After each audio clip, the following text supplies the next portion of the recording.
بسم الله الرحمن الرحیم. در صفحه 53 کتاب تعلیم العربیة للناطقین بغیرها، الوحدة الثانیه، بخش دوم شروع میکنیم. در صفحه 55 الدرس السابع، درس هفتم، الطبیب، دکتر.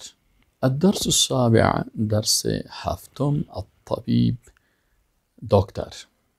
حالا می‌بینیم کلماتی که برای دکتر و در شفاخانه استعمال میشه. عیاده، معاینه خانه. اینجا دکتر در شفاخانه نیست، چون مستشفی شفاخانه را میگه، اما عیاده معاینه خانه را میگه. سماعه، اما آلتی که معاینه میکنه، ایرا سماعه. طبیب، دکتر. و مریض، مریض. سریر، چپرکت. و مشرط، کاردکی که میبره پچکاری را، او را مشرط میگن. و دوا، ما شما هم در فارسی دوا میگیم. الطبیب یفحص المریض. الطبیب، دکتر، یفحص چی معنی؟ معاینه میکنه مریضه. الطبیب یفحص المریض، دکتر مریض معاینه میکنه. المریض یتناول الدواء. یتناول، تناول خوردن میگن. المریض یتناول الدواء، مریض دوا را میخوره.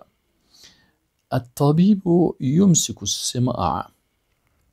دکتر گرفته چی را؟ امو آله معاینه را.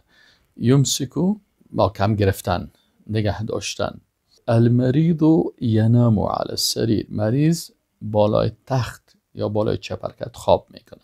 حالا میایم سر اعضای بدن انسان. اینجا نشان میده. شما در تصویر میبینین که اینجا نشان داده در تصویر، مثلا این شخص ریش سفیدی که طرف چپ است میگه وجه، روش نشان داده، مکمل روی وجه میگن.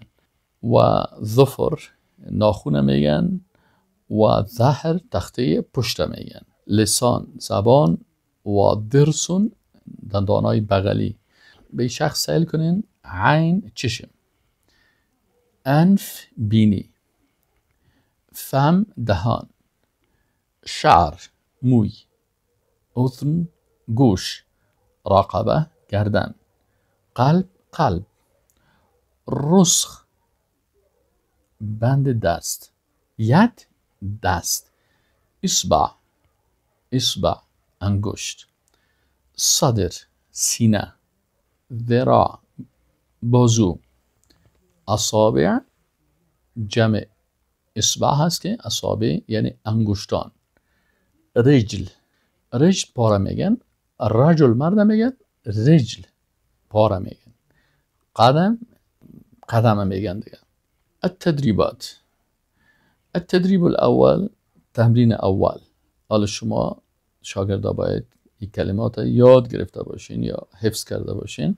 اینجا تنها کلمه را آورده بدون تصویر، به خاطر از که شما آیا فهمیدین اون کلمات؟ عیاده چی را میگفتن؟ معاینه خانه دیگه. لسان، زبان. رسخ، بند دست. درس، دندان آخری بغلی، ما شما عقل دندان میگیم. طبیب، دکتر. مریض، مریض. جسم، خب جسم بدن هم میگن. عین، چشم. اذن، گوش. اذن، جمع اذن آذان، اما اذان باز صدا را میگن که مؤذن که اذان میده، آذان غلط است، اما آذان جمع اذن، گوش هست. ید، دست. رجل، رجل پاره میگن. قلب، قلب. شعر، موی. صدر، تخته سینه. فم، دهان. رأس، سر. دوا، دوا. انف، بینی.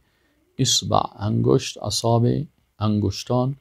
ذراع، بازو. وجه، روی. اسنان، جمع سن، دندان ها. اسنان، سن دندان میگن و اسنان دندان ها. قدم، قدم. رقبه، گردن. ظهر، تخته پشت. صدر، تخته سینه را میگه و ظهر تخته پشت میگن. سماعه، گوشی یا امو حالتی که معاینه میکنه. مشرت امو کاردکی که میبره سر پیچکاری را. سریر تخت یفحصو معاینه میکنه. المريض مریض و یمسکو میگیره و ظفر ناخون یتناولو میخوره. التدریب الثانی تمرین دومی مریض میگه طبیب دکتر، مشرت کاردکی که پیچکاری را میبره، سماعه آلتی که دکتر استفاده میکنه برای معاینه، سریر چپرکت و سوق بازار.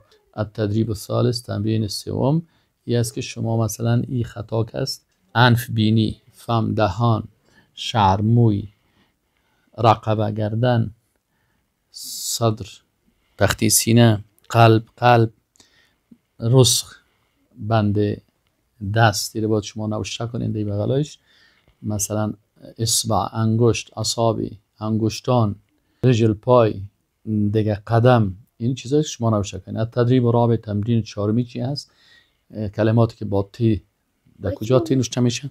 تفاح و مکتبه هم کتابخانه تی استعمال شده در کلمات مکتب و کتاب، و در کلماتی که دال استعمال میشه مثلا در اول کلمه دجاج، دراجه، بایسیکل، دوا و صندوق، و کلماتی که عین استعمال میشه مثلا عین، چشم، سماعه، یسعد و اصبع. تلفظ درست عین باید یاد بگیرید چه قسم تلفظ میگن. عین، سماعه، یسعد بالا میشه، اصبع انگشت.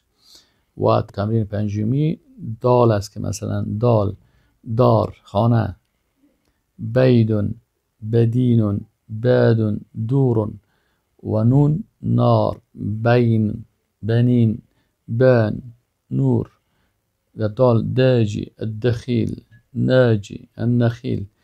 التدريب السادس تمرین ششم یفحص الطبیب المریض، دکتر مریض معاینه میکنه. و یمسک الطبیب السماعه، چی معنی؟ دکتر گوشی را به دست خود گرفته است. المریض ینام علی السریر، مریض بالای تخت یا چپرکت خواب است. و یتناول المریض الدوا، مریض در حالت چی است؟ دوا خوردن است. و التدریب السابع تمرین هفتم چی است؟ المدرس یمسک القلم، معلم چی میکنه؟ قلم به دست خود گرفته. شما جملات استعمال کنین: المدرس یمسک الکتاب، مدرس یا معلم کتاب گرفته. و المدرس یمسک المصاحه، معلم تخت پاک گرفته. و المدرس یمسک الطباشیر، معلم میگیره چی را؟ طباشیر. یعنی اینجا امیال حال معلم چی کار میکنه؟ یمسک القلم، یمسک الکتاب، یمسک المصاحه. التدریب الثامن تدریب هشتمی شکل نوشتن است. شما اینی جیم که زبر داشته باشه، جیم زیر و جیم پیش چه قسم نوشته میکنین. و خریطه، خیار، خبز، این شکل است که زیر زبر داره. التدریب التاسع تمرین هشتم شکل درست نوشتن صاد است. در اول کلمه صندوق، بصل و یفحص و کرسی. کاف چه قسم نوشته میکنین؟ مکتب، یمسکو، یعنی در اول کلمه، وسط کلمه، آخر کلمه. التدریب العاشر سمک و باب، یعنی ماهی و دروازه. اینجا شما مثلا بعض کلمات دیگه هم نوشته میکنین و کوشش بکنین که مثلا اگر بتونین این کلمات در جمله استعمال بکنین. مثلا میگیم که السمکو فی البحر، ماهی در بحر است. و الباب مغلق، و دروازه بسته هست. اینی قسم جملات جور میکنین. و السلام علیکم و رحمت الله و برکاته.